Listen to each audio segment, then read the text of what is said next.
Mathematics Worldwide. Today is another day and gusto ko magpasalamat sa mga suporta nyo palagi sa akin, lalo na sa mga OFW. Maraming salamat po talaga. And soon, andyan po kami sa Japan. Hindi ko pa alam kung kailan, pero inaayos na po namin. Ayan. Hi, Mama Mary! Ayan.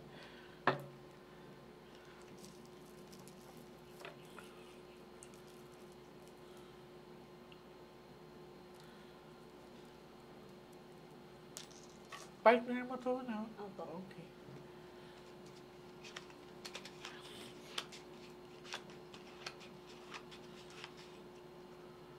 I want you to pick one card. Thank you. So, ikaw to.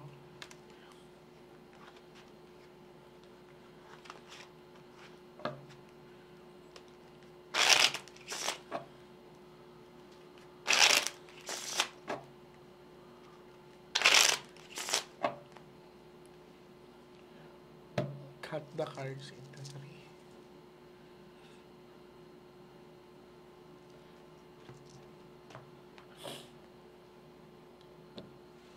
Kuha ka ngayon ng 7 cards of so talagay mo dito.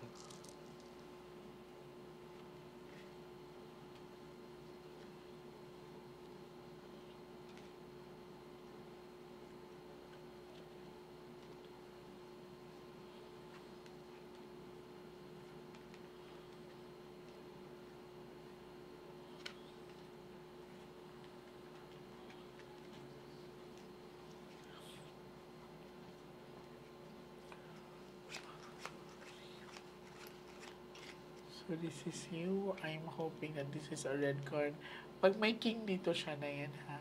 Actually, may gamit silang dala ng kamag-anak nila.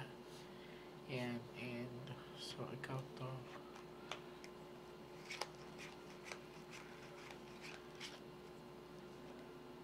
Two hearts. Hindi talaga third party.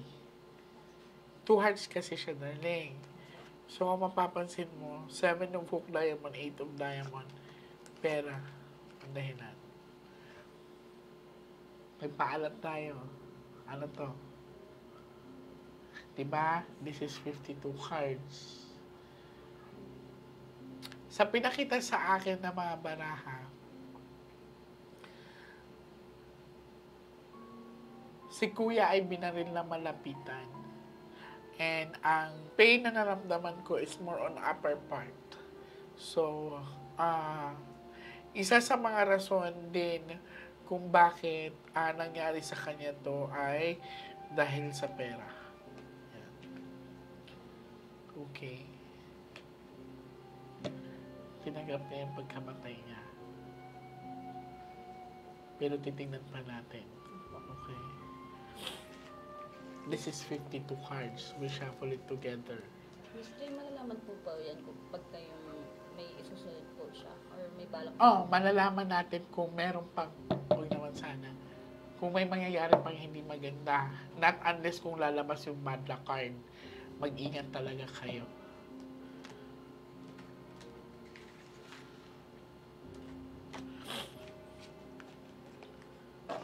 So, ang pagkabaril po sa kamag-anak nila ay hindi talikuran. Kumbaga, malakas ang loob na gumawa nito kasi nasa loob mismo ng palengke.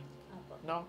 So, nasa loob mismo. So, ang matapang talaga ang gumawa nito. Hindi lang to basta-basta na plinano nung araw na yon. Kasi kung baguhan yon, matatakot pumasok sa palengke yon at saka doon mismo sa area. Kasi kung matagal na nagtatrabaho yung kamag-anak or kasama mo doon sa ano, hindi yan papabayaan ng mga kasama niya eh.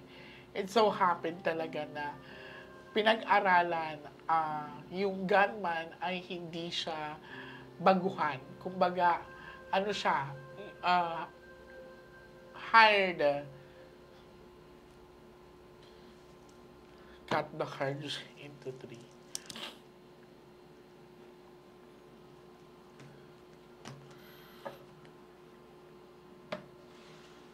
Kuha ka ng 9 cards, so total lagay mo dito.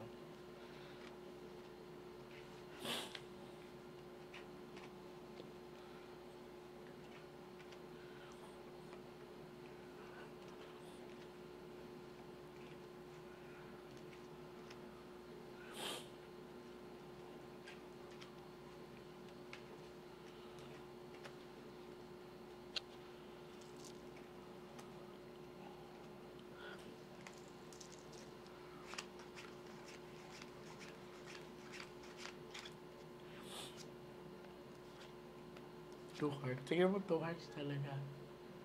So, hindi to involving with the kabit-kabit or yung mga tinatawag na mga ano.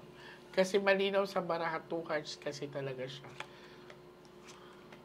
So, kung mapapansin nyo, this is a 2 hearts talaga. Nothing to do with lang yung tinatawag na yung pinagselosan, yan, or tinatawag na may kabit-kabit, hindi. Oh. Ano nga ito, darling?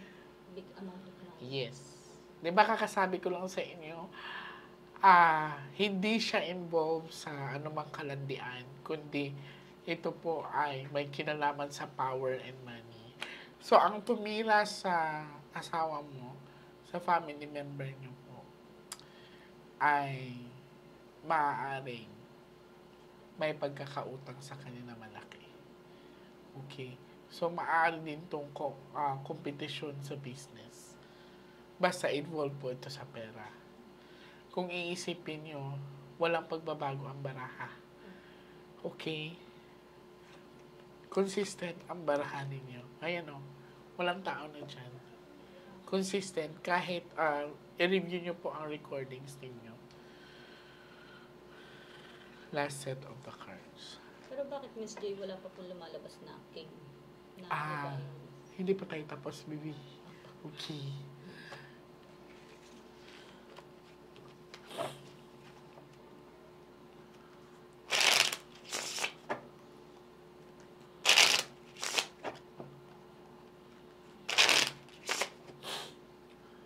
Cut the cards into 3.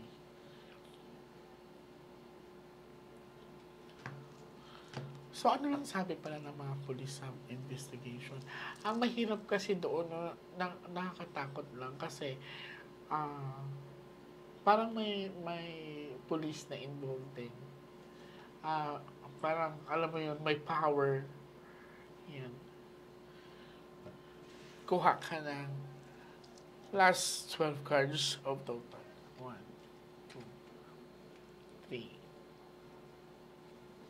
4, 5. Sige, huwag ka magmadali.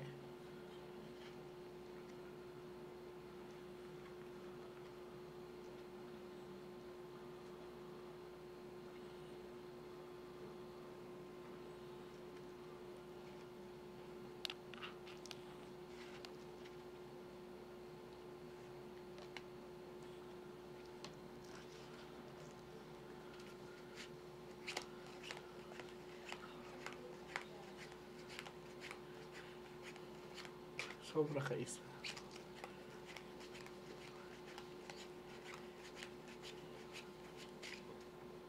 Kuha ka ng isa na babalik natin.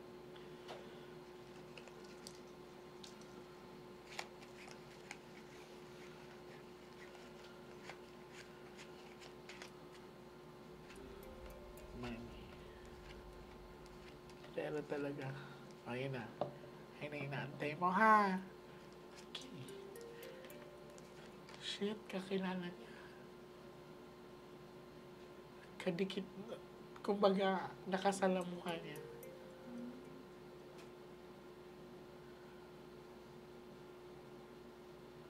Ano po yan? Kaibigan, parang ganun po. Maaring kaibigan, maaring dyan mismo sa lugar. Sa palengke po. Oo. Ayun, magkadikit sila.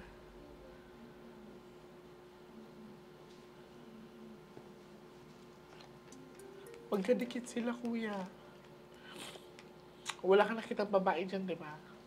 So, X yung third party involvement. Sa pinakita sa akin ay ang nagplano or ang gumawa ng krimen sa asawa mo or sa kapatid nyo ay nandiyan lang.